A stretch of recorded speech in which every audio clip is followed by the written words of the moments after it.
Okay, welcome back to the Environment and Transportation Committee. I'm the chairman, Kumar Barve. I'm joined by Vice Chairman Dana Stein.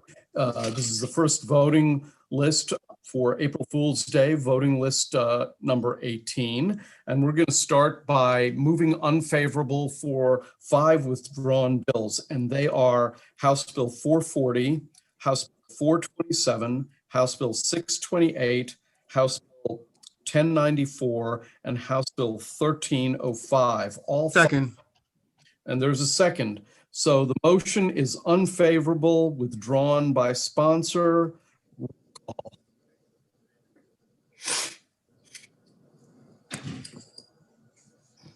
I'm sorry, I didn't hear you. A roll call. You cut out. Did you hear the bill number? You want me to reread the bill number? No, HB 440, and it's for all the withdrawals. That's right. Yep.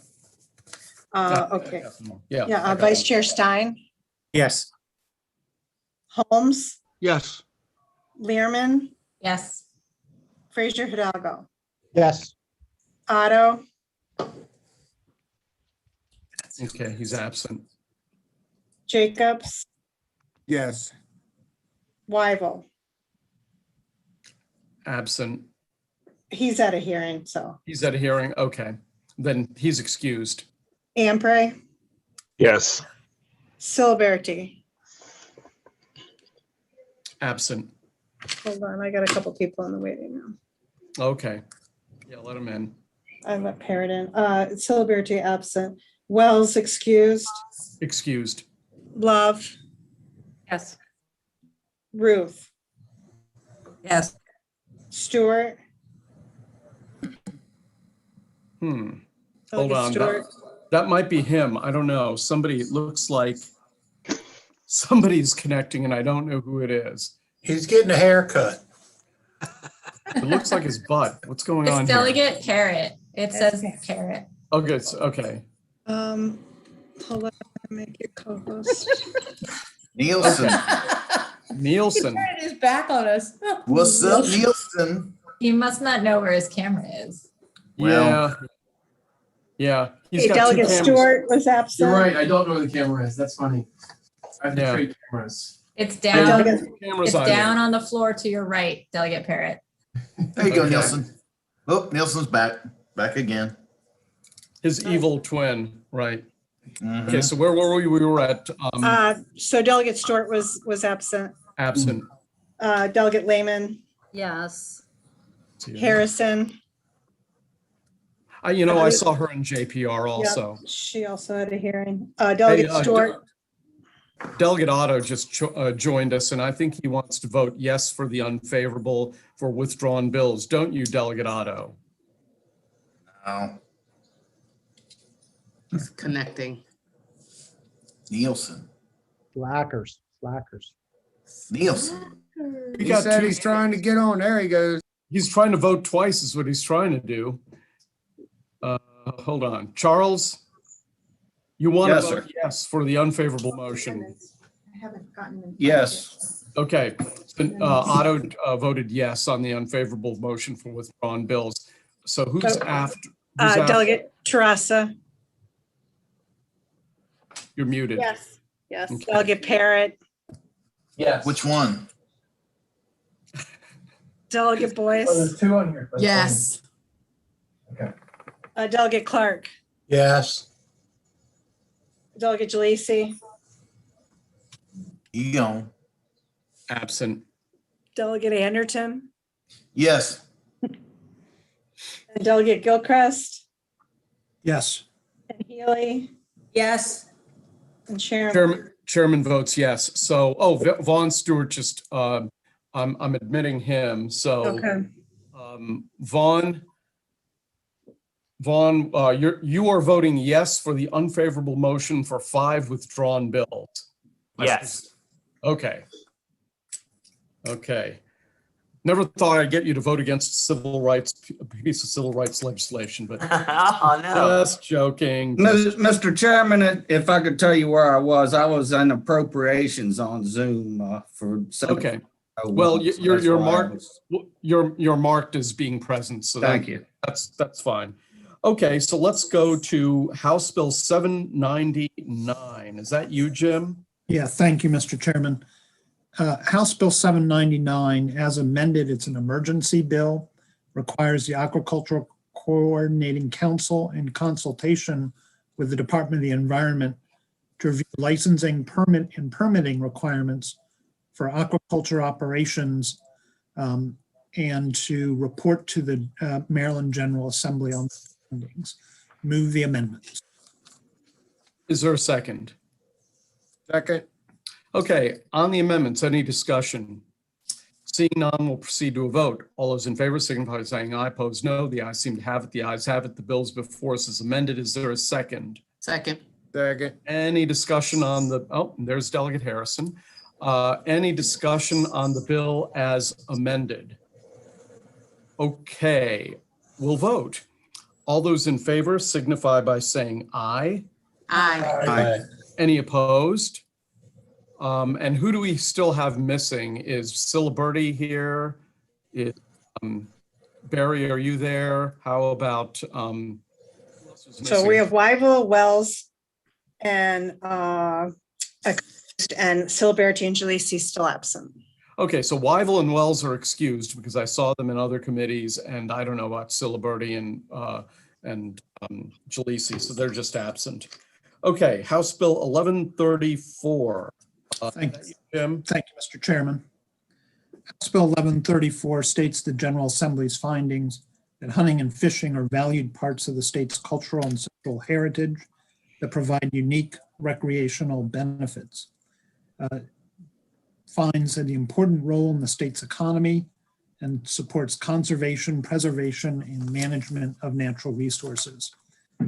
General Assembly's intent that residents of the state have a right to hunt and fish, subject to regulations and restrictions. No amendments, Mr. Chairman. Move the bill. Is there a second? Second. Okay, we will go to the people who want to speak, and the first person would be Sarah Love. Thank you, Mr. Chair. I have an amendment I would like to propose. I believe you all got this amendment. It would add the right to engage in equine activities. And so as many of you know, Maryland has a long tradition of equine activities. It's an integral part of our culture, our heritage, our land use, our economy, our recreation, our veterans support, and our Maryland pride. Hundreds of thousands of Marylanders participate in equine activities every year, whether they enjoy recreational riding, they engage in competition, they are part of or enjoy watching the racing sector, or they benefit from the therapeutic riding programs. We have several horse racing facilities, including Pimlico and Laurel. We host the historic Preakness horse race, part of the storied Triple Crown. The General Assembly has spent a lot of time in the state, a lot of money on legislation supporting horse racing. Just this morning, we passed SB 533 to third reader, having passed its cross-file HB 482 unanimously a week ago. Every county in Maryland is home to thousands of horses. In fact, there are more horses per square mile in Maryland than in any state in the country. Over 700,000 acres are used for equine activities, which is almost 10% of Maryland's total land area, over 25% of Maryland's agricultural land. Pastures are among the best filtering devices to protect the Chesapeake Bay from harmful runoff. The Maryland horse industry overall provides $2.1 billion in economic impact. And that includes $78 million in tax revenue. There are close to 30,000 industry jobs, not to mention the other jobs supporting the industry, such as construction. So as a lifelong hunter, angler, and equestrian, I believe this amendment fits squarely within the bill, and I move the amendment. Aside from hunting for votes, what have you hunted for, Sarah? Just joking. I used to do duck Second. hunting and pheasant hunting. No kidding. Okay. You and Jay should team up someday. Is there a Also second did a for the lot of amendment? fishing for Second. trout. Second. Okay, there's a second. Any discussion on this amendment? Jim, do you want to comment on it? Thank you, Mr. Chairman. I'll make a couple of comments. We did not bring this amendment up in subcommittee, so it did not go to subcommittee. But it seems to me would be the subject of a different bill in the future. And would have I would think it would be something that we bring up independently. Okay. Delegate Ruth. Thank you, Mr. Chair. And I just want to say, I do see that these two things are actually very much related. We often in the bills that come before this committee see a conflict between hunting and equestrian activities. And so I certainly think that there's value in, if we're going to declare one a right, to having the other a right as well, so that we don't create an unbalance there. Thank you. Well, I would say that ordinarily as a chairman, I might have ruled that the amendment was inappropriate, but in this case, I think you're correct, Delegate Ruth. Those two issues do seem to be intermingled a lot in this committee. Delegate Jacobs. Thank you, Mr. Chairman. I agree with the subcommittee chair. I think this is a standalone bill. And can maybe Delegate Love can answer this question. Do you know if the equestrians are members of the Maryland Legislative Sportsmen's Caucus? I do not know if they have ever been extended an invitation. Well, this piece of legislation came in, on behalf of the Maryland Legislative Sportsmen's Caucus, a bipartisan group, Senate and House bipartisan group. And I think that, the equestrian issue, which I think is important to the state of Maryland, certainly it's an important part of Maryland's economy and Maryland's history, but I think it's also a standalone piece of legislation. With all due respect, Mr. Chair, may I? Sure. With all due respect, I don't think that the fact that the Sportsmen's Caucus supports this really should be anything to go against this. It fits perfectly within the whole outdoor recreation, if you will. You can consider it as horseback riding is certainly considered a sport. And, I went through a long list of things, and all of the things that they mentioned in terms of the right to hunt and fish fit perfectly and align exactly with the right to equine activities. So I would urge folks to vote for this. Thanks. Jay, are you good, or can I go to the next person? No, go ahead. I made my point. I Okay. think standalone piece. Okay. Delegate Learman. Thank you, Mr. Chair. I actually, Delegate Gilchrist, I think brings up a very good point. Delegate Love was reading her bill. It makes a lot of sense to me. Horses and hunting really do seem to go together. But when Delegate Gilchrist said that would be the subject of another bill, it made me think, is this the new local speed camera bill? Is this the new Sunday hunting bill? Is this the new, are we now going to start seeing single subject bills of rights for these various activities? And so I guess, if I need to pose this as a question to Delegate Love, I don't. Okay. I wonder, I just wanted to sort of raise up what Delegate Gilchrist had said in light of this amendment and others. Thanks. So do you support the amendment or oppose it? Well, I don't know. Actually, I'm still listening to the debate, Okay. But it raises for me a concern that this might be the new speed camera, Sunday hunting, like Pandora's box of. Okay. No, that's fine. I didn't mean to. Okay. Delegate Clark is next. Thank you, Mr. Chairman. Just one question. Wouldn't the equine and horses, wouldn't they be covered under the Right to Farm Act? I mean, because when it says farm, you can interpret that as being a product producing farm or a horse farm or, in that definition. So would they be included in the Right to Farm Act? I think insofar as you're talking about the farmland, but I don't think, the racing industry or the therapeutic riding or so many other things that the right to engage in equine activities would cover would fall under the Farm Act.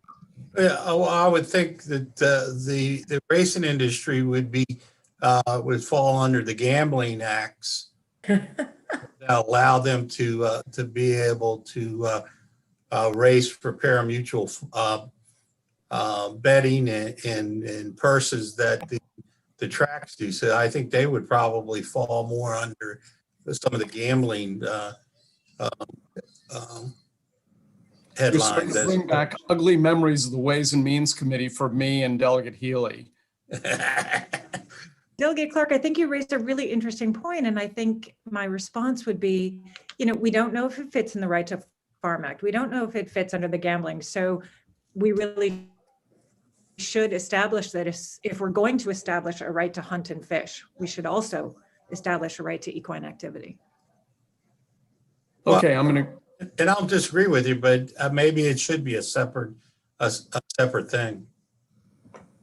Okay. I don't know. All right. The following people in the following order: Lehman, Wells, Otto, and Fraser Hidalgo in that order. Mr. Chair, can I Yes. just delegate? Sorry, I came in halfway, so I was wondering, my question just about, is there some amendment? Because I came in at the very end of.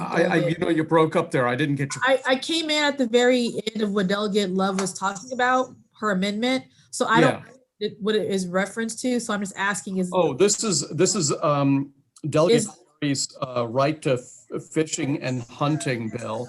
And Delegate Love has offered an amendment to add the right to equestrian sports. And that's an amendment that was seconded and that we're debating.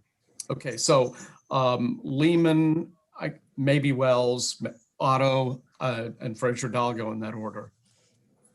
Thank you, Mr. Chairman. And in support of Delegate Love's amendment, I would just say I raised several concerns about the bill in committee and was assured by a couple of the members of the Sportsman's Caucus, as well as Patrick Tracy, that this was just a quote unquote sense of the General Assembly, that it was not binding, although I'm concerned about that because obviously when you put something in statute, it normally is binding. But to the amendment specifically, if folks haven't looked at the bill, they should. It really only talks about the social and cultural heritage of hunting and fishing in Maryland. It doesn't provide nearly as much detail as Delegate Love just did about the impact of equestrian activities on the state in terms of jobs and the economy. It doesn't quantify at all what the impact is on Maryland's economy in terms of tax revenue and jobs and all of that. I think her amendment is far more substantive, and I think there's every rationale for including it, as she said, as being in the realm of outdoor activities that are have a long history and connected to the social and cultural heritage of Maryland. Thank you. Okay, Delegate Wells, do you still wish to speak, or you good? Okay, Delegate Otto. Thank you, Mr. Chairman. I just want to support the chairman of the subcommittee's remarks and resist the amendment. I think with most of the things said, it is a separate issue in my opinion, and I would think there's a lot of things that the equines are recognized, and we spend a lot of money in the horse racing industry. A lot of tax dollars go into it and are recognized. And we don't have a grand hunting expedition in Maryland, but we have a Preakness Stakes that are coming up. But I think the equine industry does get recognized. So that's my reasoning. Okay, Delegate David Fraser Hidalgo. Thank you, Mr. Chair. I have to say that I guess this is debate, not necessarily Q&A. I have to say this puts me in a little bit of an uncomfortable position because I would like to have seen that this may be taken up in subcommittee. But with that said, District 15, a vast majority of the district geographically is the ag reserve, and there are a lot a lot of horse farms in my district. So for that reason, I think it's pretty obvious how I will be voting on this. There's 93,000 acres of ag reserve. Of that, a vast majority in Montgomery County. Of that, a vast majority of it is in my district. Okay, Delegate Clark, then Terraza, and hopefully we can vote on the amendment. I'm gonna say a little something as well, but Delegate Clark, then Terraza. Just sitting here thinking, the hunting and fishing industry is an industry that's regulated through DNR, and folks that participate in it pay a fee for licensing.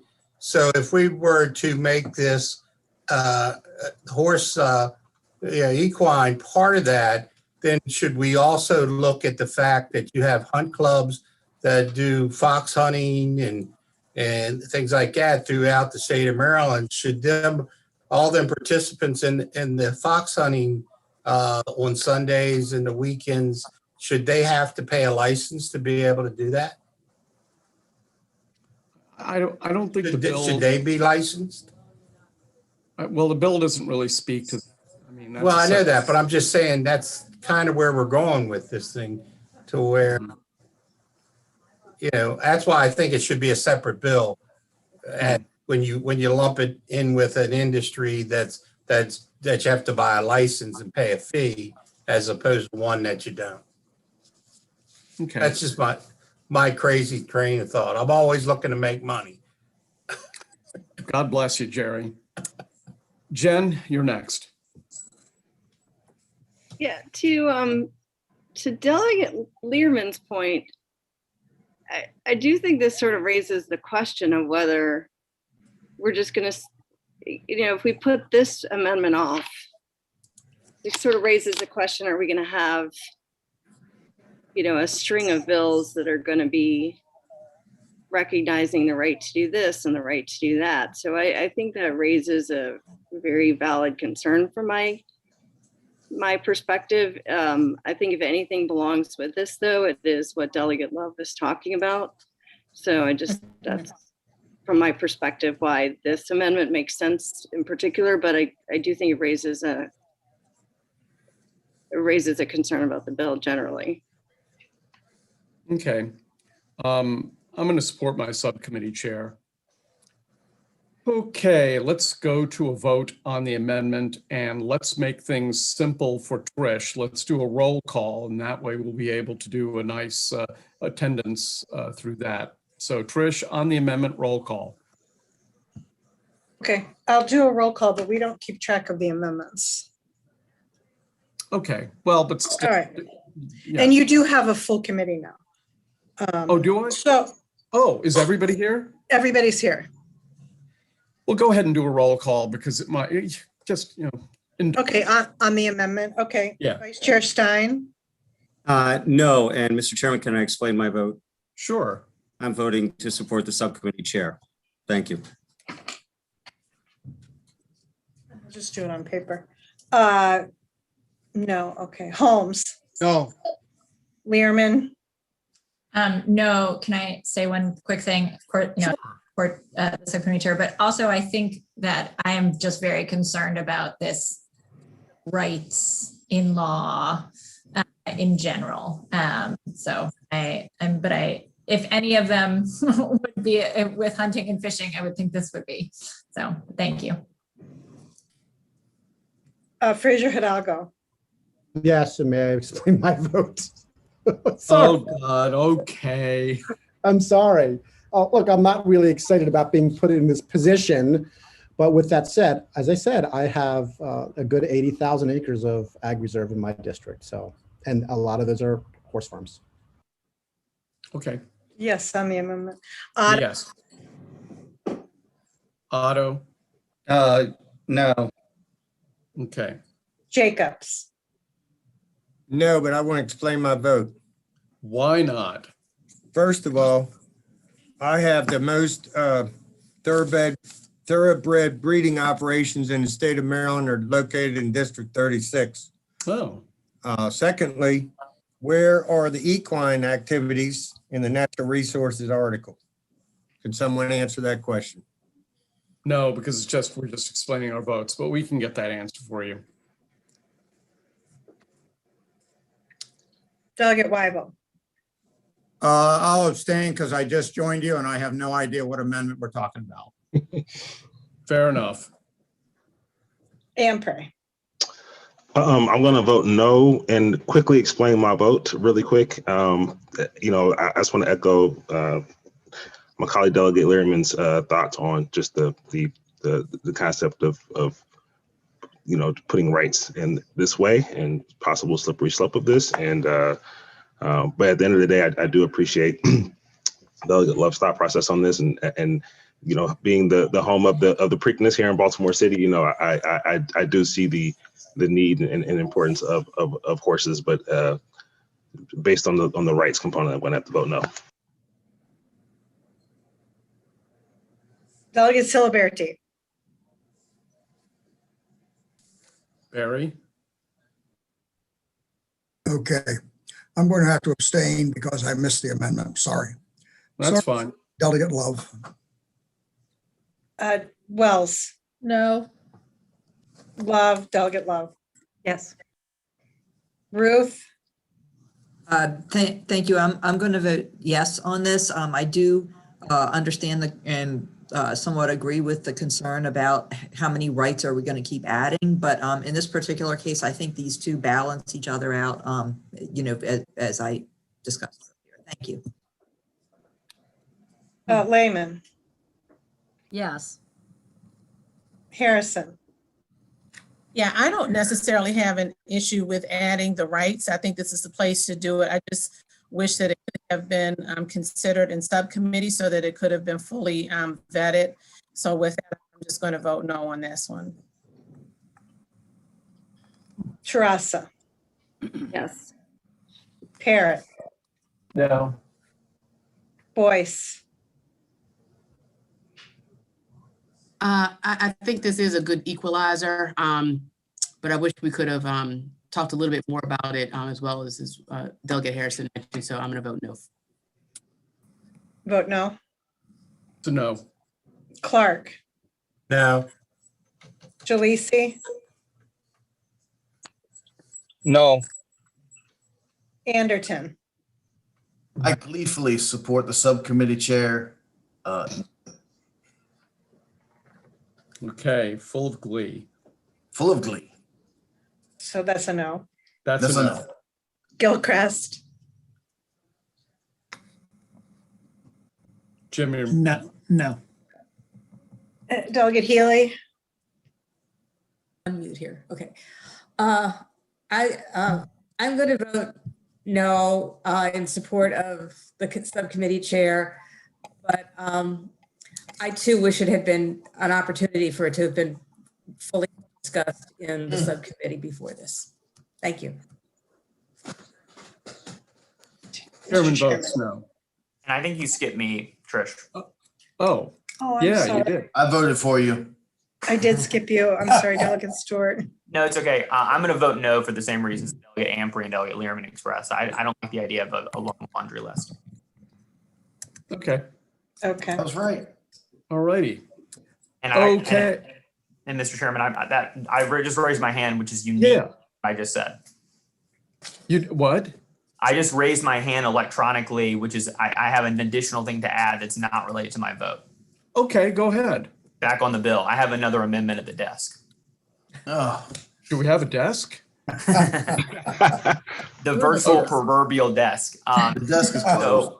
Okay. I believe this amendment was sent to y'all as well. I apologize that I didn't have a chance to run it by the subcommittee chair. I did run it by the bill sponsor, and he has not gotten back to me yet. This is really more of a technical kind of cleanup amendment that really kind of emanates from the remarks that we heard from, I believe, Delegate Lehrman, Ampry, and Terraza. I'm worried that if we start down this path of putting every right to every recreational activity in state law, that it will never end, and that we'll get bills about baseball and bird watching and lacrosse. And I support them all.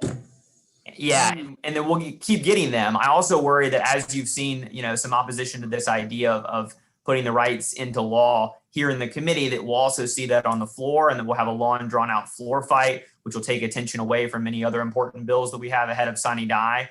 And so my amendment is to instead create a right to rest and leisure in state law. This is a universally declared right in a bunch of different places, including the Universal Declaration on Human Rights. And then under that, you'll see, if you have the amendment up, under the right to rest and leisure, I've explicitly noted, I've taken the language from the original bill and said that the ability to hunt and the ability to fish are explicitly included in the right to rest and leisure. And of course, if we wanted to add equine activity or whatever, I'd be fine. But the idea here is to basically say that the right is that we all have a right to recreate however we want. And that within that, I think consistent with the sponsor's intent, hunting and fishing are absolutely included. And so that is the amendment. I move it. Second. For a second. Second. Okay, Jim? Thank you, Mr. Chairman. So is this the Lake Wobegon amendment? Quiet day in Lake Wobegon? I don't think I can understand the reference. Unfortunately, I worry it's age related. It's probably from the 80s. Maybe. Which 80s? I would, Mr. Chairman, members of the committee, again, the subcommittee did not have a chance to see this. And I would resist it as something that, ought to be the topic of another bill. Okay, it is almost 3 o'clock. Anybody else wish to discuss this amendment before we vote? Okay, we will proceed to a vote, and it'll be a voice vote. All those in favor signify by raising your hand. So 1, 2, 3, 4, 5.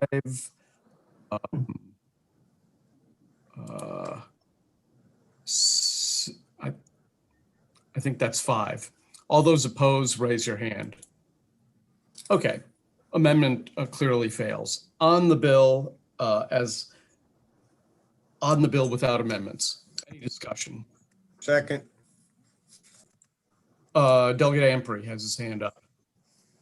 I just just having this more discussion about this, I'm just concerned / worried about just like putting in more rights as has already been discussed. And I guess my question is to the chair of the subcommittee, and I guess, or if anybody else online can assist me in understanding what other states have laws like these. And is this the norm to have something like this? Question. And I just want to know, like, are we acting like our other colleagues in other state legislatures and putting something like this into law?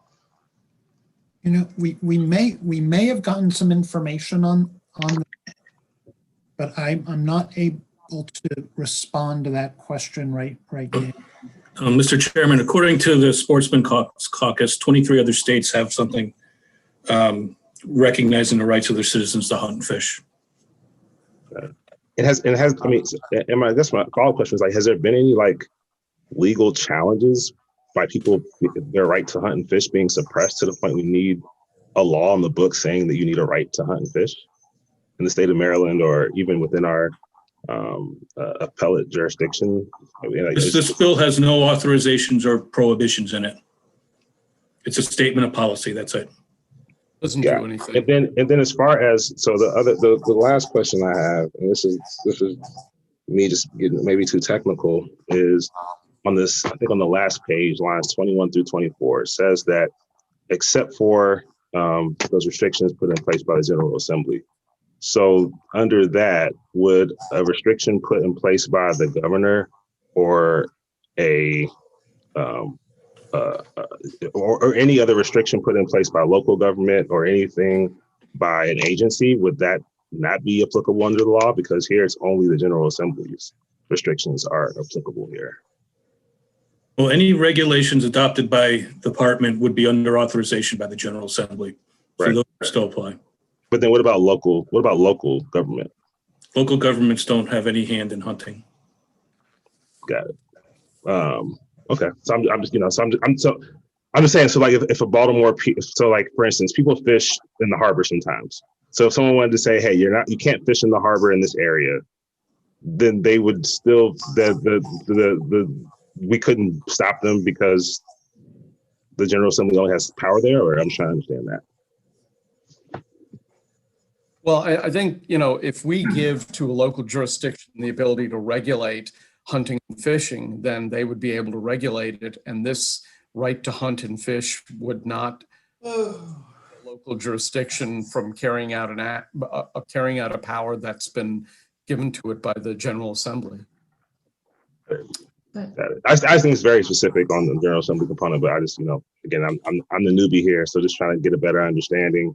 Or if there was, I guess, a situation where the governor decided to put a ban on something, I guess that would run afoul of this. I'm not sure, but that's just my concern overall. Just like I think that I'm not sure if we really need this per se, but those are just some of the questions that I had. Thank you.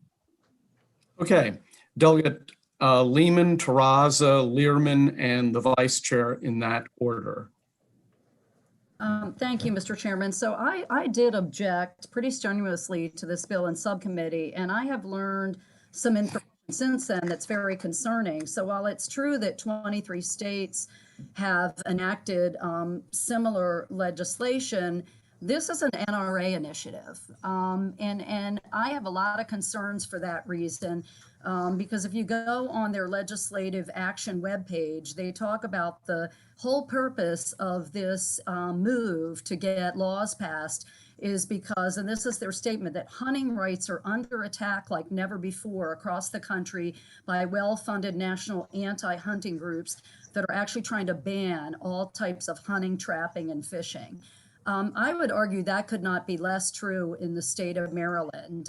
In fact, there are a number of us on this committee that complain regularly about all these Sunday hunting bills. And Mr. Chairman, to your point that local jurisdictions regulate that, they do, but only through the state legislature. So when all these committees want to add Sunday hunting and lengthen the season for, this type of bird or that type of game or big game or, small game, it all comes through this body. Hunting rights are not under attack in the state of Maryland. If anything, they've been expanded in the 3 years I've been here. And I am just cannot under any circumstances be supportive of something that the NRA is promoting for this reason, as if, the real goal is to ban all hunting, trapping, and fishing. Okay, Delegate Terraza. Yeah, I just would echo the comments made by Delegate Lehman, and also I think Delegate Ampray raised some legitimate concerns. So to the point that both Lehman and Ampray made, I don't see that hunting rights are under attack in Maryland at all, and I'm not sure I see what the point is. And then I'm concerned about what Delegate Ampray raised and concerns about, will this interfere with local ability to put restrictions on? And I wonder if we have any opinion on that, or what I'm just concerned about that being a legitimate concern. Okay.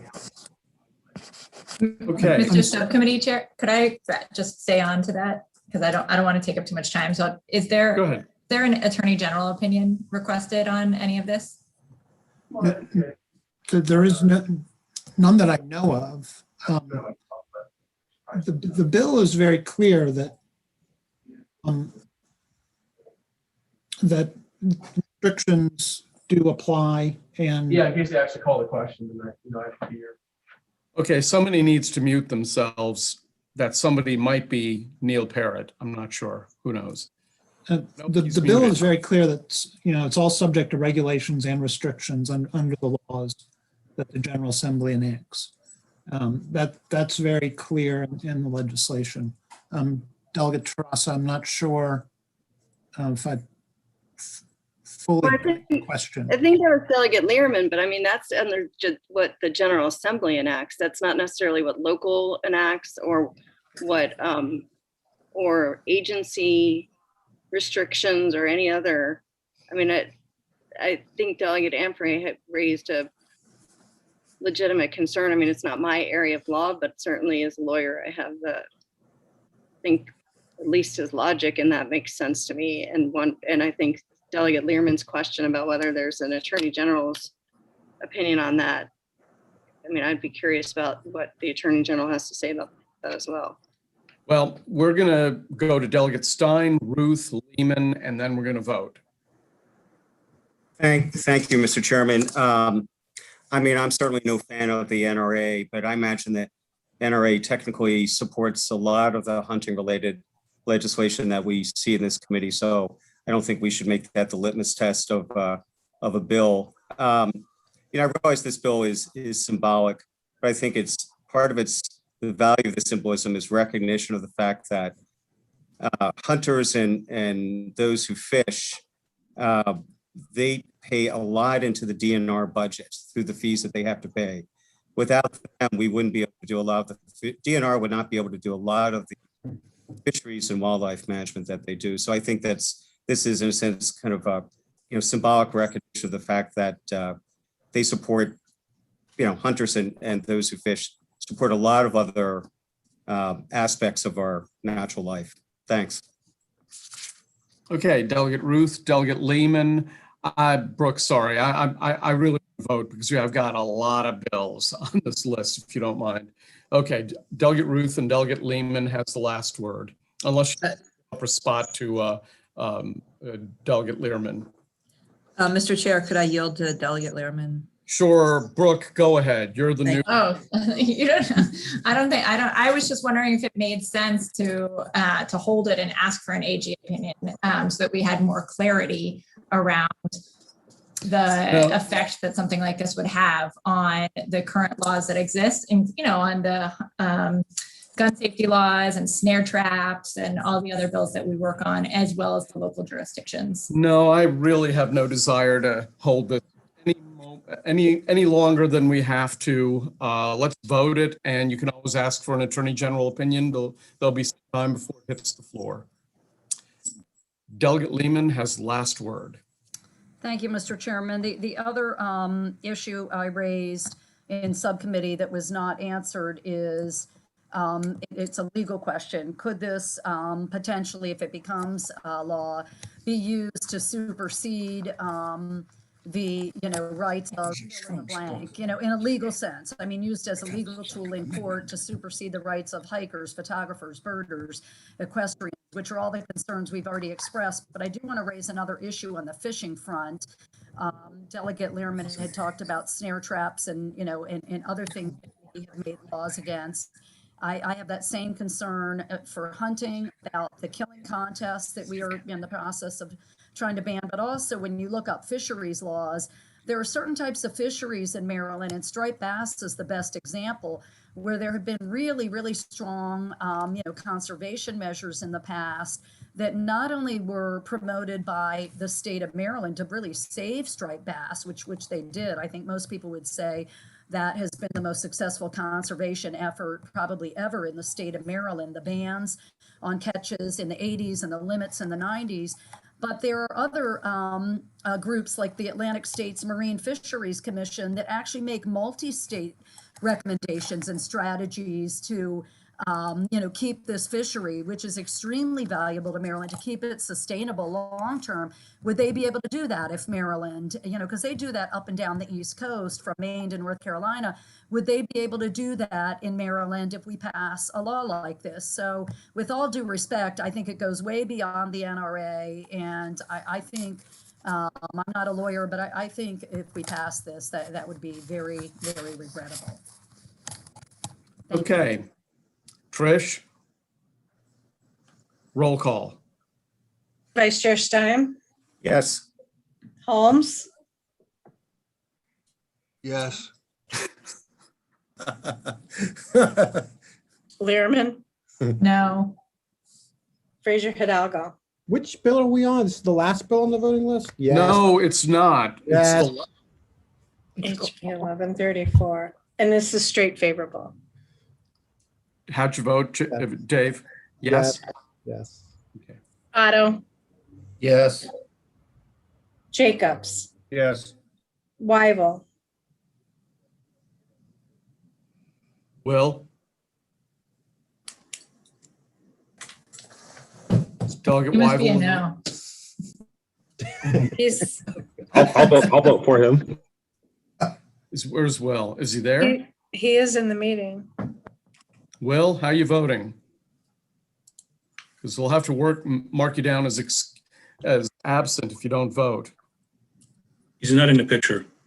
Can he pass and come back? No. No, not if He's left the room.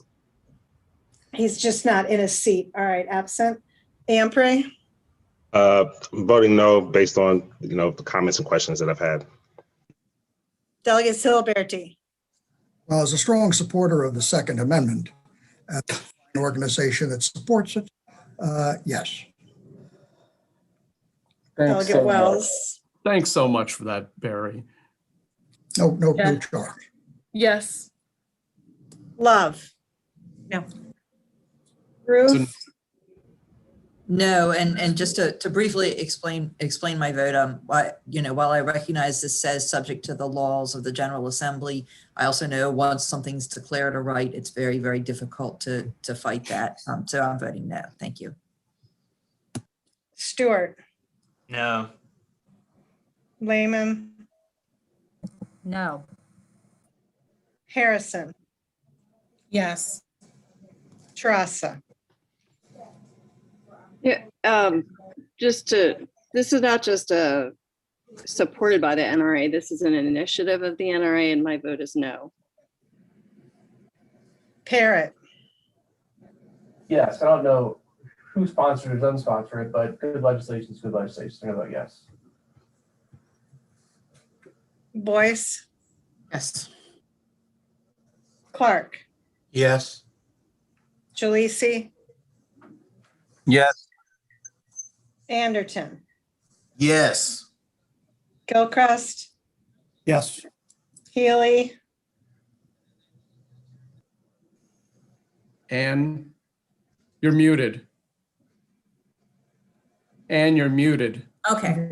Yes. I vote yes, but I would like to also say that if we get an opinion from the Attorney General that is more clear about it, I might change my mind before we get to the floor. So I'm going to be looking to see if there is an Attorney General's opinion coming. But for now, I'm voting yes. Chairman. Well, and with this vote, my lifetime NRA score will rise from 0 to 2%. Yes. And I think Delegate Weigel's here also. Yeah. Too bad. Will, how do you want to vote on this bill? What bill are we on? I'm sorry, I had to step out. Same This is bill the we've been on right to for the last hunt hour. bill. Bill number? It's 1134, the right to fishing and hunting rights. Come on. You don't need a bill number for that. Yeah, I'm a yes. Try not to sound so enthusiastic. I was going to say. The bill passes. Okay, Senate Bill 20. Who has that? Dave? Mr. Chair, can I ask a protocol do. question, please? Sure. Mr. Chair? Yeah. We'll move on, just a protocol question. Mm-hmm. Thank you. Yes. So it was brought up a lot that the wish that it had been considered in subcommittee. How exactly are we supposed to do that when we don't bills subcommittees are taking up if you're not in the subcommittee? Yeah. So I you would have to- brought this to the subcommittee. I had no idea they were. Yeah, I don't have a good answer for you. Sorry. Moving on. Telepathy. Look, let me say this. Let me just broadly say this. It's always good to have stuff in subcommittee, but I don't want for people to feel that they are discouraged from offering an amendment in a voting session. So while it's good to have things vetted through the subcommittee, if you're not able to get it in the subcommittee, I don't want anybody to feel discouraged from bringing it to the full committee because this is a place where we can debate things honestly, and I don't look down upon anyone under any circumstance bringing an amendment to the committee. Although I may change my mind when the Climate Solutions Act comes up. I appreciate that, Mr. Chair, but several people voted against the amendment because they said it should have been brought up in subcommittee. So I'm just thinking. Favor signify by saying aye. Aye. Aye. Aye. Any opposed? Okay, the bill passes. Senate Bill 51. Which Senate bill? Senate Bill 51, and I think this would this be, who is this? Ann or, Oh, sorry. Yeah. What bill is that? I'm sorry. Yeah, go ahead. Do you have it? I'm looking for it. I'm sorry. It looks like a cross file to a bill that we passed. I'm sorry. It is, Mr. Chairman. I'm having a hard time finding it. Just hang on. Patrick, do you, who's got this bill among the staff council? Who does? Matt. Should be Matt. Matt, can you fill us in on this? This is Sure. This file. is the Tri-County Council for Southern Maryland Property Management, Southern Maryland Regional Agricultural Center bill. The bill would authorize the Tri-County Council for Southern Maryland to act as a property manager as defined in the bill. It's in the identical posture to HB 639, which passed the House by a vote of 134-0. So I would move favorable. Second. And there's a second. Any discussion on Senate Bill 51? Okay, seeing none, we'll proceed to a vote. All those in favor of Senate Bill 51 signify by saying aye. Aye. Anyone opposed? Anyone opposed? Anyone abstaining? The bill passes. Senate Bill 140, David. Thank you, Mr. Chair. Senate Bill 140 was passed out of subcommittee with no amendments. Senate Bill 140 is in the same posture as House Bill 1074. Requires the employer of a commercial motor vehicle driver's license to provide a prospective employee with number one, the U.S. Department of Transportation's number of any entity currently owned by an employer, and number two, the website address for the Federal Motor Carrier Safety Administration. Safety and fitness records. Move the bill. No amendments? No amendments. Second. And there's a second. Any discussion on Senate Bill 140? Seeing none, we'll proceed to a vote. All those in favor signify by saying aye. Aye. Aye. Opposed? Anyone abstaining? Who's opposed? Neil's opposed. Okay, the bill passes. Senate Bill 200. That would be. Thank you, Mr. Chairman. Jim. Senate Bill 200 as amended is in the same posture as House Bill 293 as it passed the House earlier this year. It prohibits a person from sponsoring, conducting, or participating in a contest organized in Maryland and has the objective of killing a coyote, fox, or raccoon for prizes or monetary rewards. The subcommittee amendment sets the fine as in the House bill at $25 per carcass. Move the amendment. Is there a second on the amendment? Second. Any discussion on the amendment?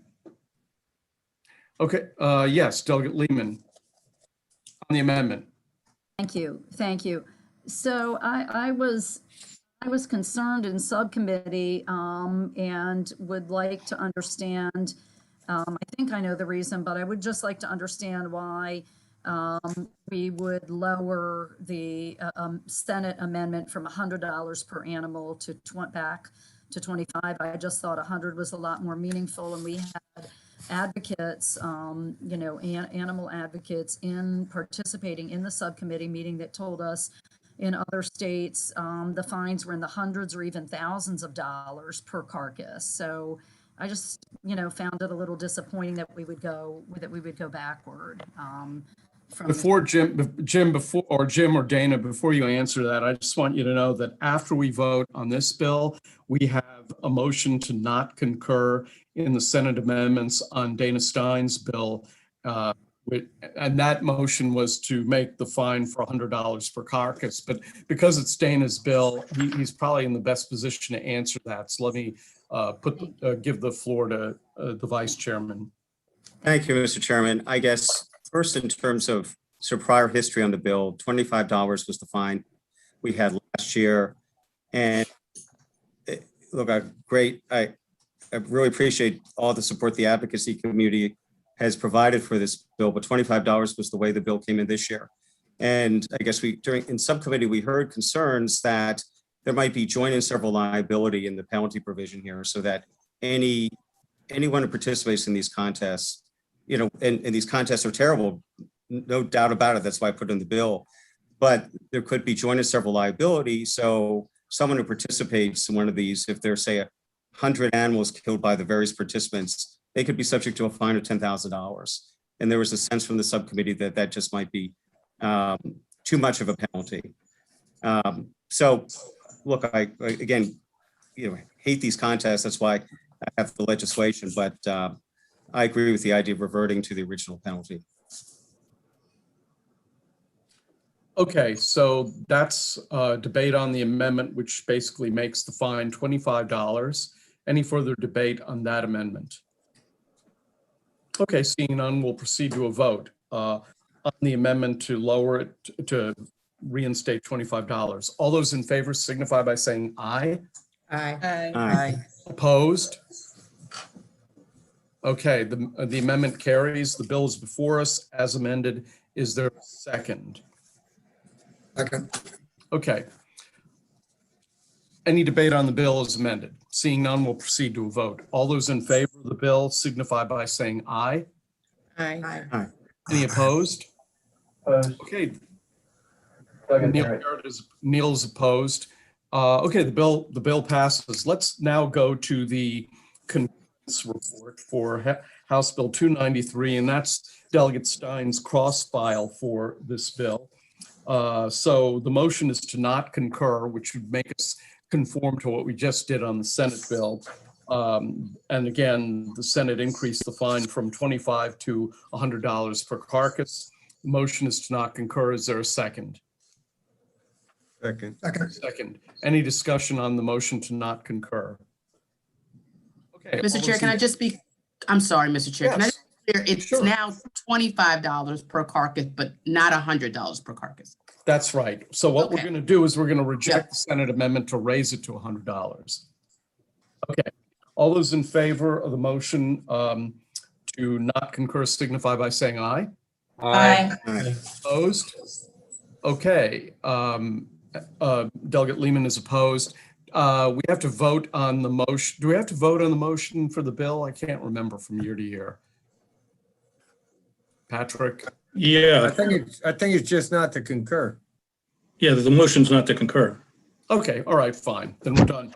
So I'm going to have to assign conferees. Was this, whose subcommittee was this in? Was this in Jim's or in Dave? Gilchrist.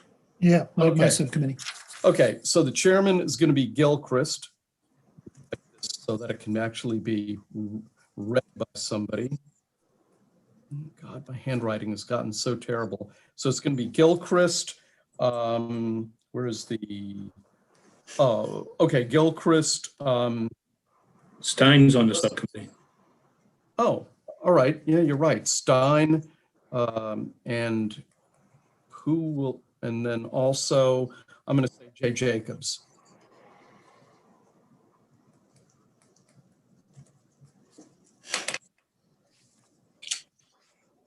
Okay, all right. Senate Bill 291. Thank you, Mr. Chair. Senate Bill 291 is a departmental bill. It was voted out of subcommittee with no amendments. Senate Bill 291, a departmental bill authorized the driver of a non-lead truck and a group of trucks to travel without leaving spaces of overtaking the vehicle to enter occupied space between them and the trucks are traveling in a unified manner with electronically coordinated speed and braking systems, and number two, being operated by a reasonable and prudent manner with due regard to the speed of the other vehicles and traffic on the condition of the highway. Move the bill. No amendments? No amendments. And this is the same bill that we had last year. It just was in the House last year, but because of COVID, it got voted, and so this year we did it in the Senate. Okay. And it's been seconded. Any discussion on the bill? Okay, we'll proceed to a vote. All those in favor signify by saying aye. Aye. Any opposed? The bill carries unanimously. Senate Bill 293. David. Thank you. Thank you, Mr. Chair. House Bill 293, I'm sorry, Senate Bill 293. Senate Bill 293 was voted out of subcommittee with no amendments. Senate Bill 293 prohibits an individual from causing serious physical injury or death of a vulnerable user, vulnerable individual, as a result of the individual operating a motor vehicle in violation of the rule with the road specifically to the Maryland vehicle law. Move the bill. Is there a second? Second. Any discussion on Senate Bill 293? Seeing none, we'll proceed to a vote. All those in favor signify by saying aye.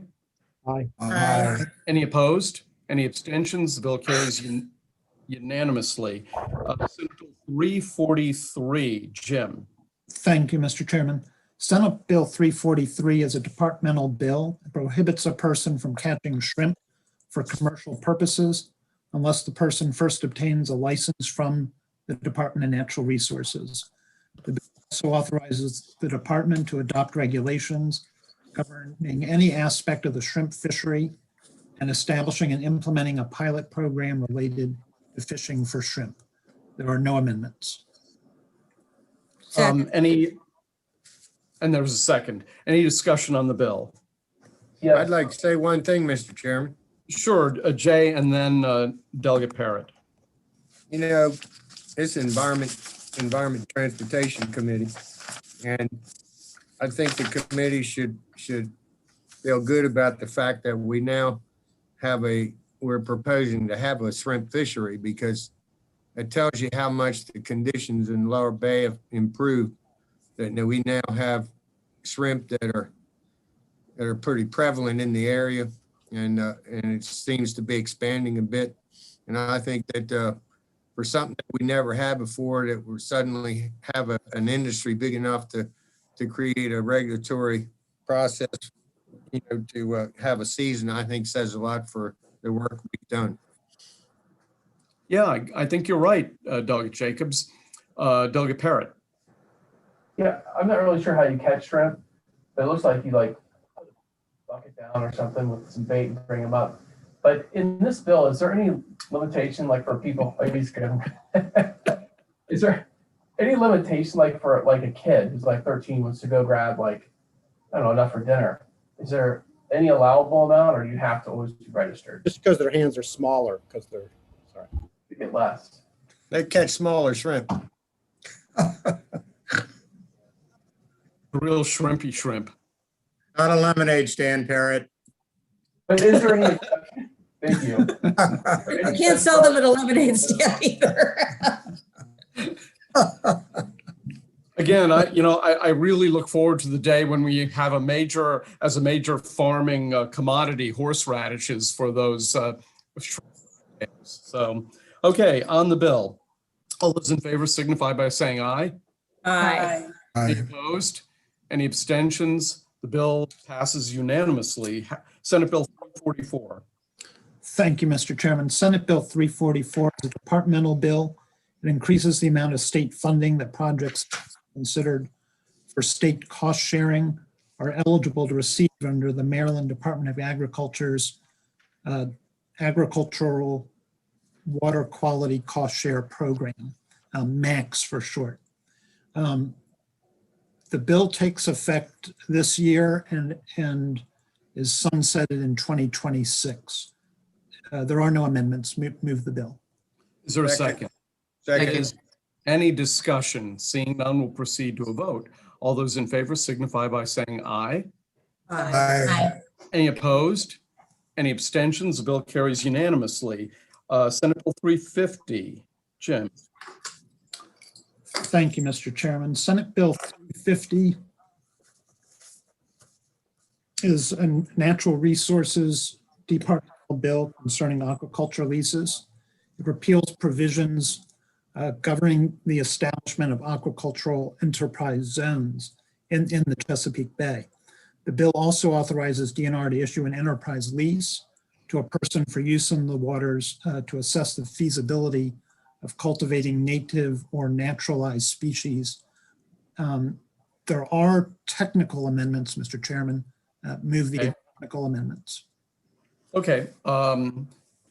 Is there a second for the technical amendments? Second. Any discussion on the amendments? Seeing none, we'll proceed to a vote. All those in favor signify by saying aye. Opposed, no. The ayes seem to have it. The ayes have it. The bill's before us is amended. Is there a second? Second. Okay. Any discussion on Senate Bill 350? Seeing none, we'll proceed to a vote. All those in favor signify by saying aye. Aye. Any opposed? Any abstentions? The bill carries unanimously. Senate Bill 352, Delegate Gilchrist. Thank you, Mr. Chairman. Senate Bill 352 is a departmental bill from Department of Agriculture. Repeals the provisions that make multiflora rose a nuisance weed that must be managed. There are no amendments. Move the bill. Is there a second? Second. Okay. Any discussion on the bill? Seeing none, we'll proceed to a vote. All those in favor signify by saying aye. Aye. Any opposed? Any abstentions? The bill carries unanimously. Senate Bill 42, Delegate Gilchrist. Senate Bill 442. Thank you, Mr. Chairman. Senate Bill 442 concerns the Aquacultural Coordinating Council. Just my floor report is coming up.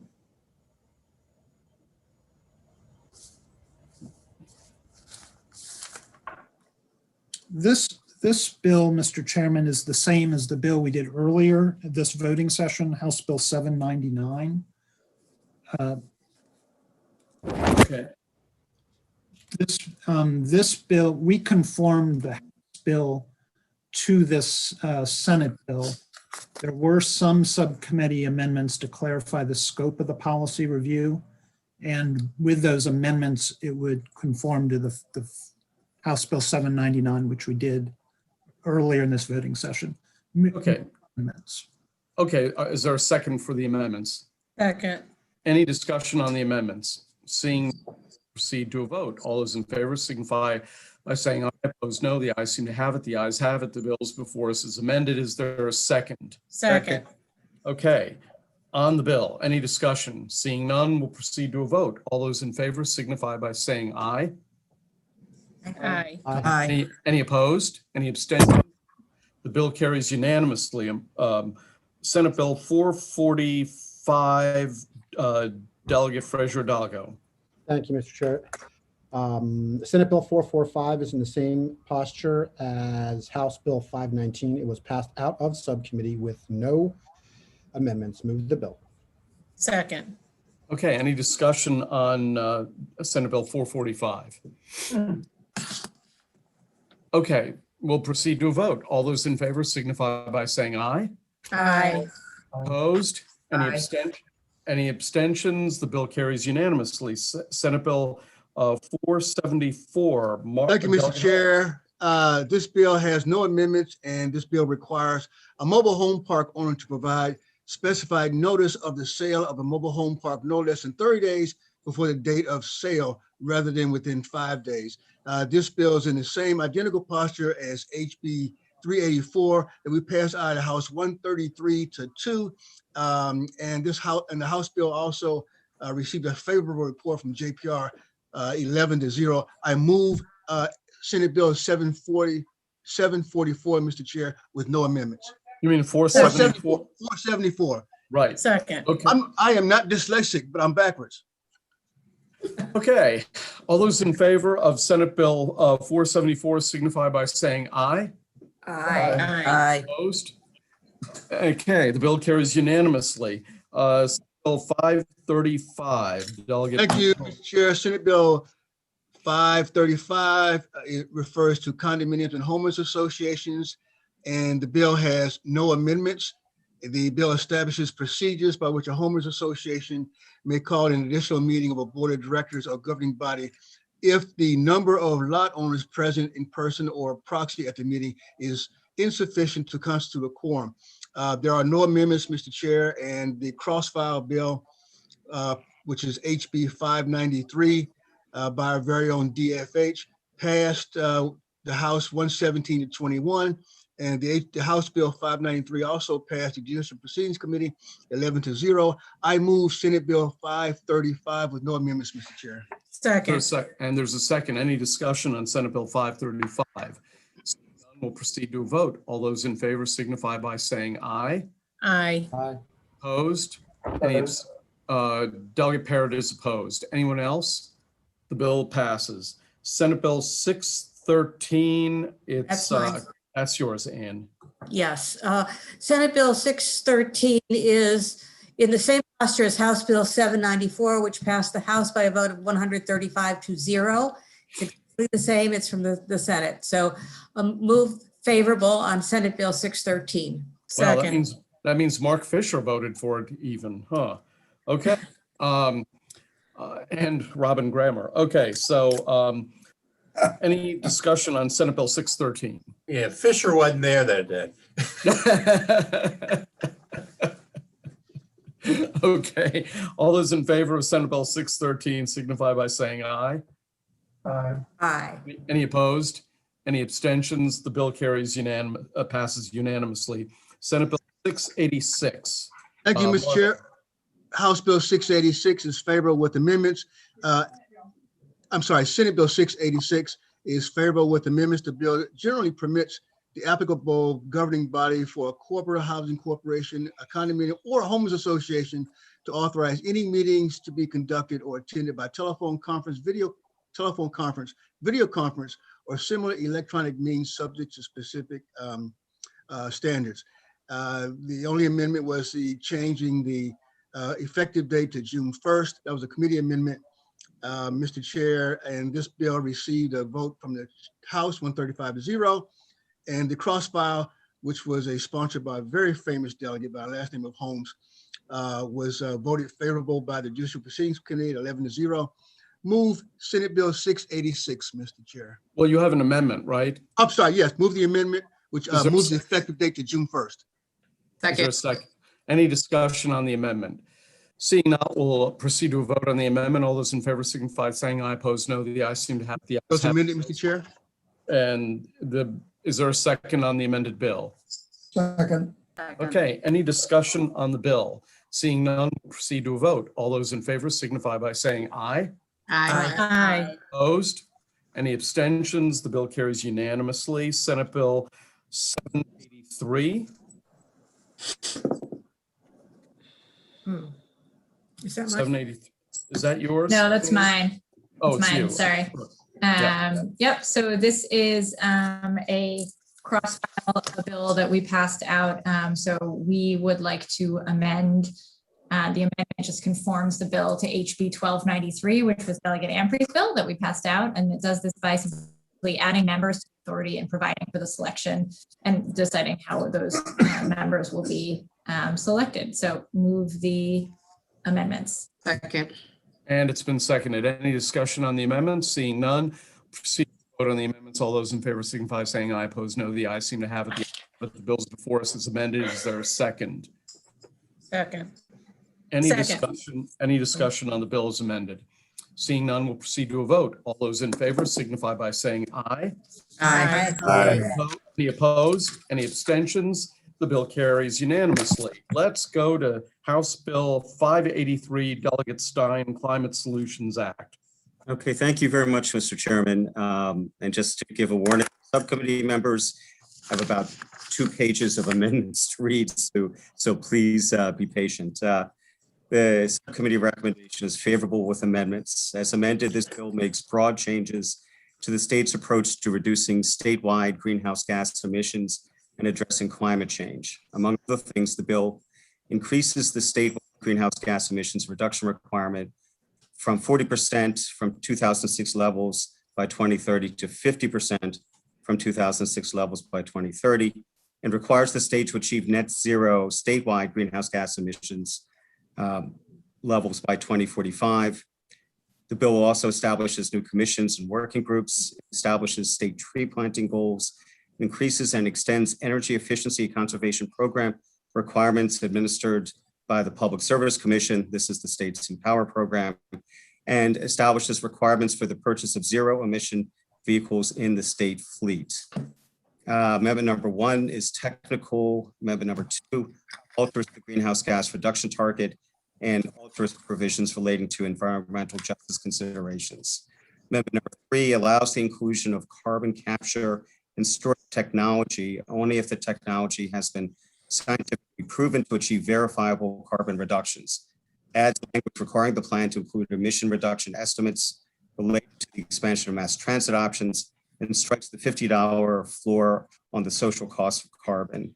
Amendment number 4 alters the composition and charge of the Just Transition Working Group of the Maryland Commission on Climate Change.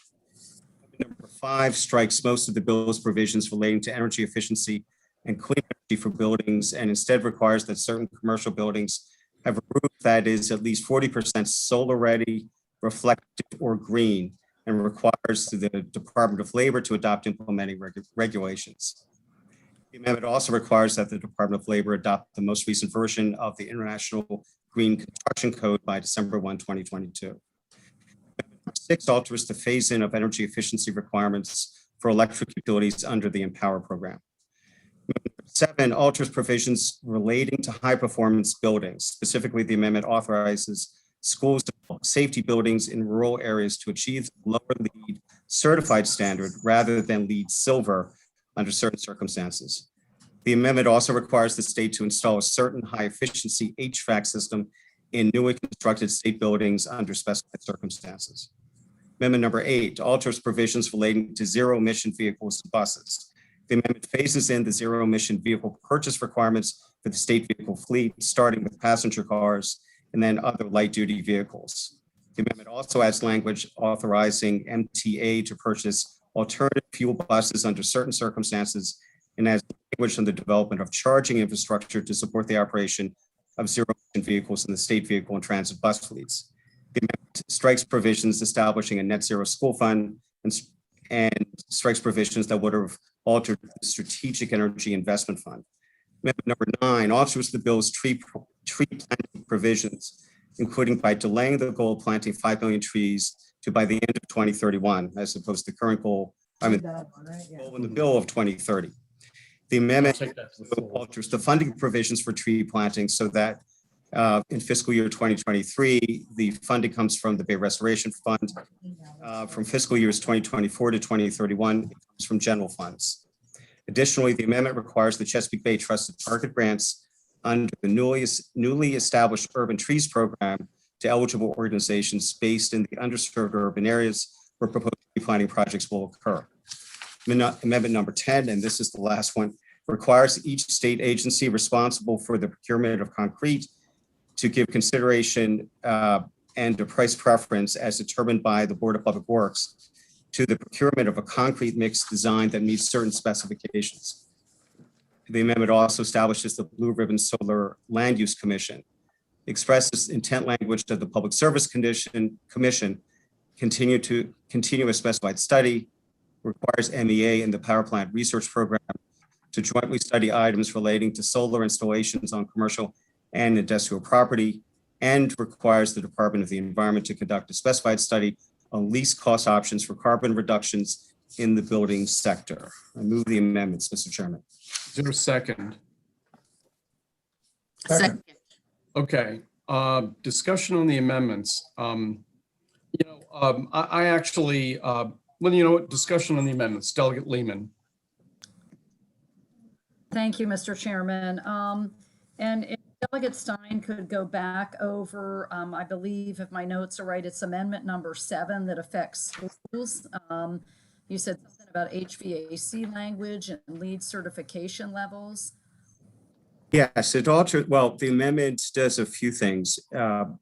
It extends the state's high performance building requirement, which is currently LEED Silver, to buildings that have at least 25% state funding. With respect to buildings as well, it requires there to be a certification of a LEED standard. There had been some concern that some buildings weren't getting the certification, but just were purported to be built according to the LEED standard. And then because of concern that schools and public safety buildings in rural areas might have difficulty meeting the LEED Silver standard, it provides some flexibility so that as long as they achieve the base LEED certified standard, they are in compliance. And then with respect to HVAC, I mean, the chairman can probably best explain this since this was his idea, but it requires the state to install certain high efficiency HVAC systems in newly constructed state buildings, buildings that are funded with 50% of state funds, or buildings not built by the state, but where the state has made a commitment to rent 50% of the space under 15-year or longer leases. And Mr. Chairman, feel free to. Yeah, let me just say that what I did in the bill, and this was motivated by the fact that I noticed that in Montgomery County, the school system was being pretty stick in the mud-ish about considering geothermal systems. So what this does is it requires the employment of either geothermal or energy-saving HVAC systems as long as the payback period is 15 years or quicker. So if you invest a certain amount of money in a geothermal system, for example, and you get a payback of your money in 14 years or 15 years, you would have to do it. But if the payback period is judged to being 16 years, then you wouldn't have to. And the reason I did that is I wanted to make sure there was some reasonable standard to expect a payback of the investment. And I think it's all a part of making state government look more diligently at the true life cycle cost of energy saving equipment. Okay, so one more question on this amendment, and then I have a question on another amendment. So this HVAC language, Mr. Chairman, is brand new. I don't remember this from. Yeah, I mean, I had a bill in the Appropriations Committee that would have required this, and the chair and some of the advocates felt that it was more appropriate in this bill, and I agree with that. And so by the way, it also, at the behest of the Sierra Club, we tweaked the language a little bit to say all electric HVAC and geothermal systems. So in any case, so yes, it's new to that extent. Yeah. Okay. Okay. And then Delegate Stein, when you talk about the 25% state funded, that's where schools, besides the language you referred to specifically for rural schools, that's that 25% state funding threshold. That's where schools end up being in the mix. That's how they get. Yes. Okay. Okay. So then my other question is about amendment number 2, because you went over it so quickly. Is that where we're lowering that 60% threshold to 50 or 55, or where is? No, that's the amendment, which does specify a 50% greenhouse gas reduction goal by 2030. The current requirement can you is. explain the rationale for that? Sure. Well, the current level is 40%. So this would be a 25% increase above current law. And the discussion was, I guess, took into account a number of factors. First, since greenhouse gas reduction targets is something that is typically under the purview of ECM, it's something for we had a joint conversation with Economic Matters on as well, and the thought that it would be a stretch to put in a 60% target for 2030, whereas 50% was significant increase from the current state law, but would at the same time not something that we thought may not be practical. Can I add something, Mr. Vice Chairman? I'd like to answer that a little bit also, Delegate Lehman. Yeah, it's true ECM preferred 50%, but I agreed with them. And let me tell you what my rationale for this is. Right now, finding affordable forms of renewable energy that are cited in the state of Maryland has become increasingly difficult over the last several years. The Montgomery County Council, for example, a county council you would think would be pretty pro-environment. Not only did they not only have they made it very difficult for solar siting in the county, but they've simultaneously not agreed to shut down the incinerator in Montgomery County. And there's just a lot of actions like that around the state of Maryland that causes me to wonder if we're even going to be able to achieve our 40% goal. Now, along with the chairman of the Economic Matters Committee, we have written a letter to the Public Service Commission asking them to analyze what the cost impact on ratepayers would be on the fact that we're just not citing enough renewable energy in the state of Maryland itself. And so that's an analysis that's going to take them probably a month or 2 or 3. And I think that before we have a clearer understanding of the mathematics and economics of all of this, it's the highest we can go without creating a standard that we can't fulfill. One last thing I do want to say is that the Senate bill had a 60% goal and a 4-year sunset for that goal, whereas we have a 50% goal and no sunset for it. So I feel more confident in our 50% goal than the Senate felt in its 60% goal. Okay, Mr. Chairman, real quickly, is that a separate ask on your part, or are you asking that in as part of this bill? The analysis you just mentioned. Oh, I mean, I've already written the letter and we're waiting for the response. Okay, well, And by the way, it's a complex calculation. I don't expect them to be able to pump out a reasonable answer in the next week or so. And if I could add, Delegate, I just want to say that we do keep in the requirement of achieving net zero statewide emissions by 2045. There is a sunset review by 2030 that has to take place, but net zero is where all the leading scientists say, we need to be. Okay, thank you for that. So this bill will go to conference though, correct? Well, I mean, there's going to be discussion between us and the Senate between now and sine die. Let's just put it that way. Okay, thank you. Delegate Ruth.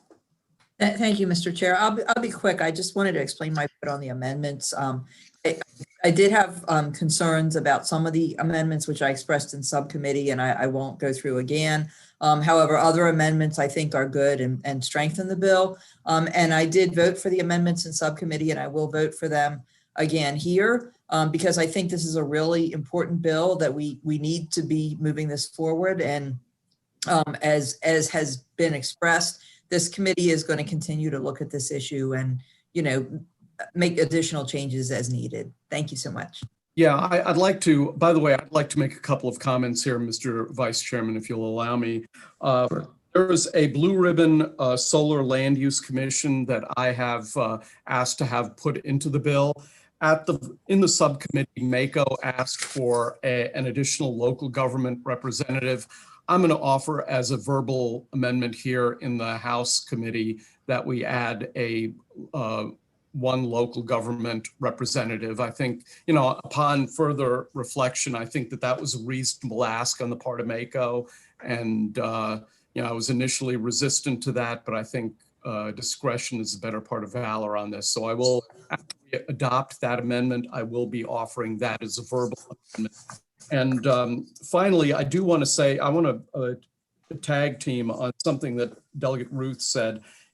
Our committee and this legislature has not been bashful about pushing the envelope with respect to the environment. And, like Treasurer Dalgo, like Dana Stein, and like a number of you, I tend to be something of a clean energy techno geek, and I'm constantly reading the literature for the latest technology with respect to grid level battery storage, with respect to all sorts of advancements in clean energy technology. And if tomorrow, there's some incredible technological advancements that are coming down the pike, and if they pan out over this interim, I'll have a bill, or I'll assign to one of you a bill to implement that technology. So I don't want anyone in this committee anywhere listening to think that this is the end of the conversation. It's the beginning of it's an ongoing effort that started in 2003 when we convinced Governor Ehrlich to implement a 7.5% renewable energy portfolio standard. And today we have, we're now just debating the whys or wherefores between 50 and 60%. So that's Maryland progress for you over the span of 20 years. And Mr. Chairman, if I could just add one additional point. In subcommittee, we discussed the tree provisions, the building provisions, motor vehicle provisions, environmental justice provisions, and others extensively. One we had very little discussion, but is probably one of the most consequential provisions. It's the Empower provision. And, again, typically Empower is in the province of East. So I'm just not all that familiar with it. But I will say the increase in the bill of the standard of up to 40% over the course of several years is one of the most consequential results of this bill. And what that requires is that utility companies reduce on an average basis their consumption, the consumption of their customers each year. And that has been a particularly big driver of the reduction in greenhouse, or the positive work that we've made toward reducing emissions to date. And we're going to be increasing it substantially, one of the highest rates in the nation. And where that comes from, that means there'll be reduction.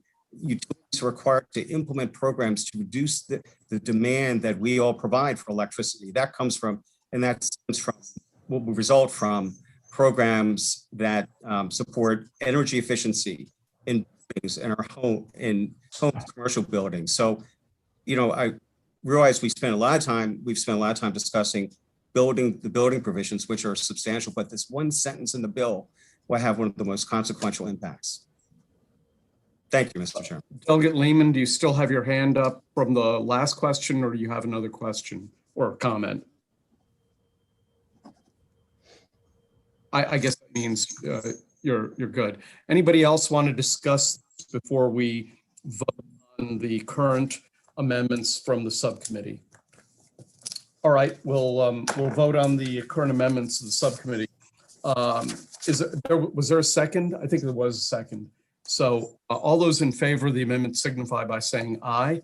Aye. Opposed? Any abstentions? The amendments carry. I'm now going to offer my amendment. What did I do with my documentation? Well, okay. I'm going to offer my verbal amendment to add a local government representative on the Blue Ribbon Commission for where are all my papers going? Oh, there it is. I'm going to offer my verbal amendment for a local government addition to the Blue Ribbon Commission on solar siting. Is there a second? Second. Yeah. I have a Any question. yes. Who will appoint them? Yeah, go ahead. Who will appoint that amendment, that member, that local government member? I don't have the language in front of me. Dana, can you tell us? Sorry. Looking Why don't you for, I'm read sorry, off- Kristen. Kristen, why don't you Did you read want off? Was it the language one representative of MACO selected by MACO to add Yeah. that? Okay. Okay, that's fine. We're not going to have MML pick MACO's representative. Sorry, Carl. That's all right.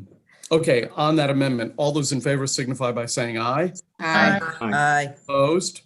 Okay, the amendment carries. Are there any other amendments to the bill? Delegate Stein. Thank you, Mr. Chairman. I do have an amendment that I think you referenced in the section we're talking about state-owned buildings and installing efficient electric systems. This was emailed out to all committee members, the proposed amendment, which would just be to say on page 30 of the reprint, 4-410.1 subsection 2, and the definition of high efficiency HVAC system. In the last phrase, to add the words all electric before equivalent energy efficiency system.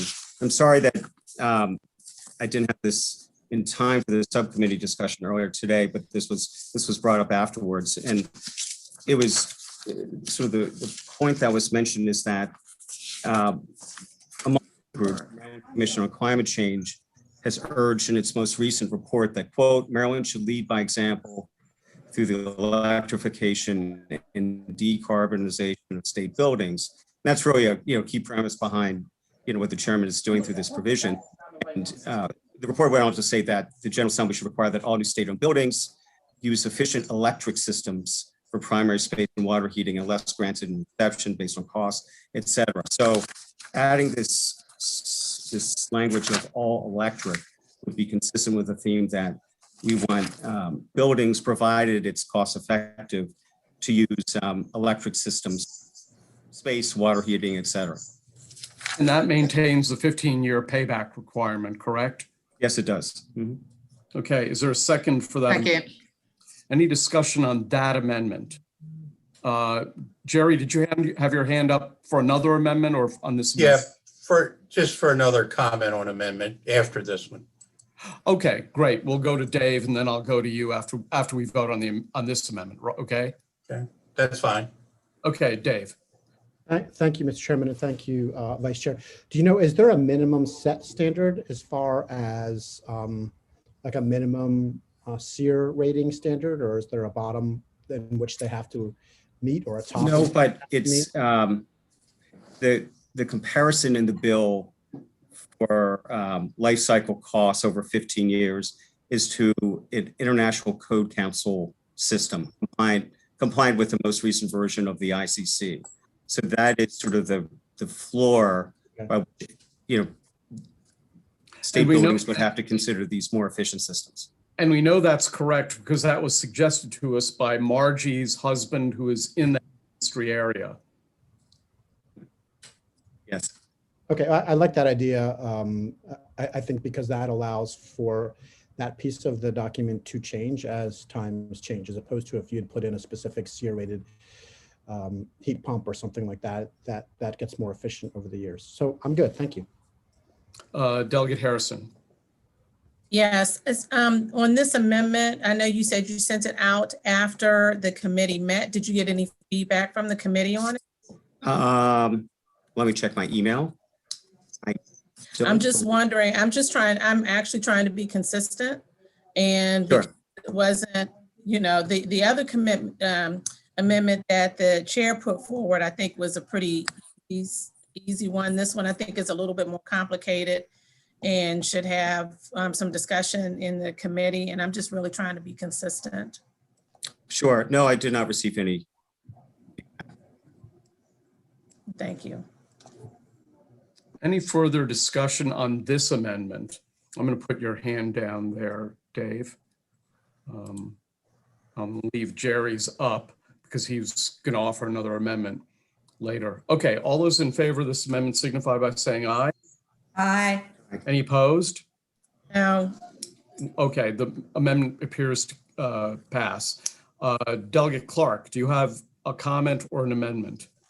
I have a comment. First of all, I want to thank the subcommittee chair and you, Mr. Chairman, for looking at my amendments that I gave to you earlier in the day. But I wanted the committee to know what the amendment was that I put in and the reasoning that I felt that it needed to be considered. The amendment basically just said that we shall include the option of nuclear energy as a greenhouse gas emission reduction measure to meet the zero net statewide greenhouse gas emission goals. And my reasoning on that has a few different parts to it. First, when we did the power plant, the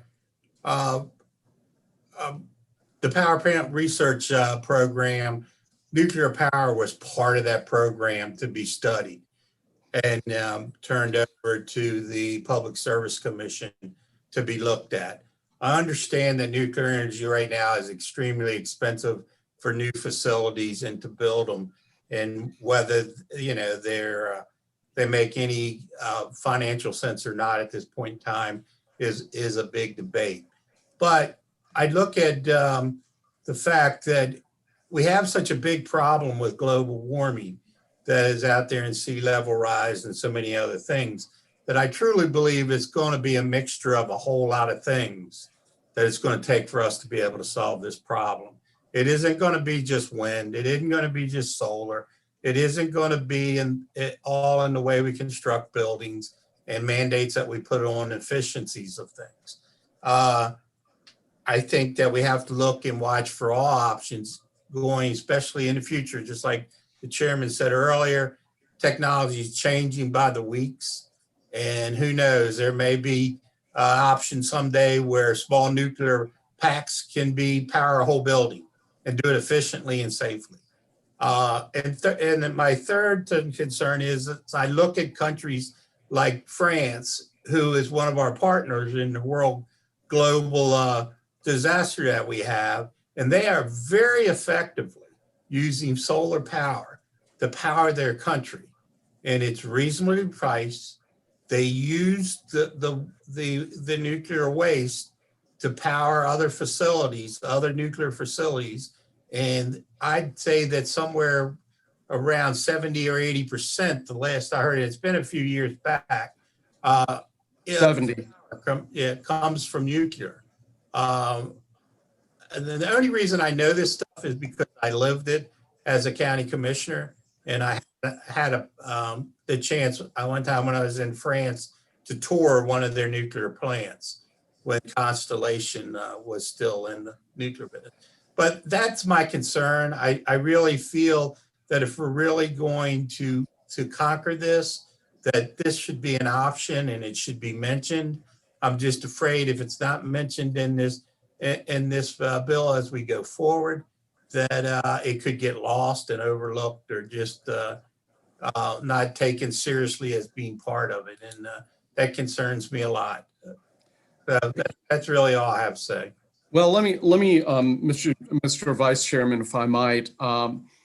Unlike most hardcore environmentalists, I'm not against nuclear energy. And, you know, the way we've couched our greenhouse gas reduction goals, it's done in such a way that if Calvert Cliffs were to be switched off, we wouldn't even be able to make the simplest of our carbon-free goals. We'd go straight back to 25% from 50% or maybe even lower. And so, you know, I don't think we have to specifically mention nuclear because nuclear power's role in our grid is an assumed given. But I agree with you. I mean, France, they have the cleanest air and the cheapest electricity of any European Union country. And ironically enough, Germany has been able to get away with their Energy Wende program because they can buy cheap nuclear power from France across the border to fill in the gaps when the wind isn't blowing, and which is an irony that I guess the Green Party of Germany doesn't like. But you know, I don't think we should mention it specifically because it's an assumed given in our electric grid. And I think if you talk to Ben Grumbles or almost anybody else, they would tell you that while building new nuclear is too expensive, nobody really wants to decommission plants here in Maryland or anywhere else in the United States. And that's, you know, I think there are a lot of environmentalists who very quietly agree with you and me on that, Jerry. So I just know that I agree with your sentiment. I would agree with your observation of that. I've spoken to quite a few of the environmentalists during the Code Point project, and they agreed that nuclear, you know, was a key part. But it bothers me, and basically is my one concern with the Sierra Club is their stance on nuclear power. I probably have a lot more of a mindset that is in line with them than they ever would have imagined. But that nuclear thing just kind of drives into me pretty hard, and it makes it hard for me to be able to support some of their efforts. Sure. But well, my attitude, Jerry, is I agree with them where I agree with them, and I disagree with them where I disagree with them. So, yeah.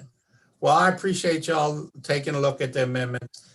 You know, my heart tells me that it should be in there, but you know, obviously it's a majority-driven thing, and I thank you for your time and your efforts of looking into it. Okay, I'd like to proceed to a vote on the bill as amended. Okay, Trish, roll call. Vice Chair Stein, Yes. Delegate Holmes, Yes. Delegate Learman, Yes. Fraser Hidalgo, Yes. Otto, No, but I do think a lot of good in this bill. Hold on a second. Charles, you have the floor. Okay, you vote no. No. Okay. Jacobs, No. Weibel, No. Ampray, Yes. Filiberti. You're muted up. That's a no. He went, Wells, Yes. Love, Yes.